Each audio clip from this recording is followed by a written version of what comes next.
Pouvez-vous dire: «Je suis victorieux, alléluia, je suis victorieux, j'ai gagné»? Je peux dire avec confiance et assurance que je suis victorieux, vainqueur, tout simplement parce que la Bible me le dit. Qu'il est lamentable que notre foi soit plus petite qu'un grain de sénévé et même qu'un grain de poussière. Si nous avons la foi, Dieu commencera à œuvrer. Quand le Seigneur créa les cieux et la terre, il utilisa simplement sa bouche, car lorsqu'il dit que la lumière soit, la lumière fut. Si nous avons la foi, il commencera très certainement à travailler, parce qu'il est très désireux d'avoir son œuvre terminée.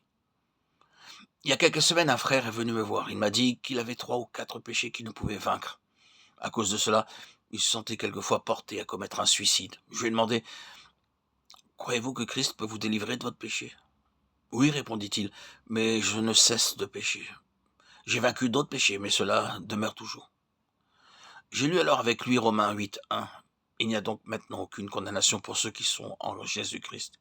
Je lui ai expliqué en lui disant, ici dans la Bible, il nous est parlé d'une condition pour être délivré, qui est pour nous être en Jésus-Christ. Êtes-vous en Jésus-Christ? Oui, répondit-il, je suis en Jésus-Christ. Alors, regardez ce que la Bible dit. En effet, la loi de l'esprit de vie en Jésus-Christ m'a affranchi de la loi du péché et de la mort. La Bible dit que je suis affranchi de la loi du péché et de la mort. Êtes-vous délivré maintenant? Je n'ose pas le dire, répondit-il. Alors lui dis-je, où est votre foi?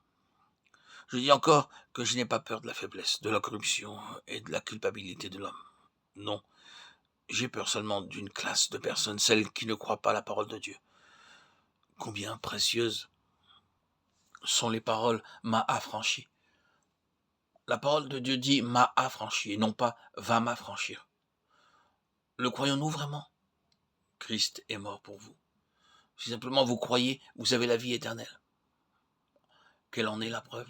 La Bible le dit, mais remarquez que la Bible déclare aussi que la loi de l'esprit de vie en Jésus-Christ m'a affranchi de la loi du péché et de la mort.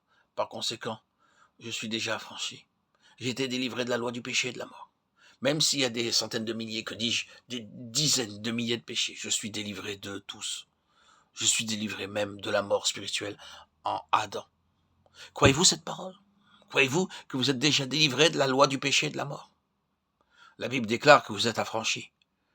Si vraiment vous le croyez, vous crierez « Alléluia, loué soit Dieu ». Je suis affranchi de la loi du péché et de la mort, parce que la parole de Dieu le dit. Avez-vous un péché particulier, en quelque pensée impure, que vous ne pouvez vaincre? S'il en est ainsi, sachez, réalisez qu'il vous est prêché aujourd'hui un évangile qui déclare que la loi de l'esprit de vie en Jésus-Christ vous a affranchi de ce péché.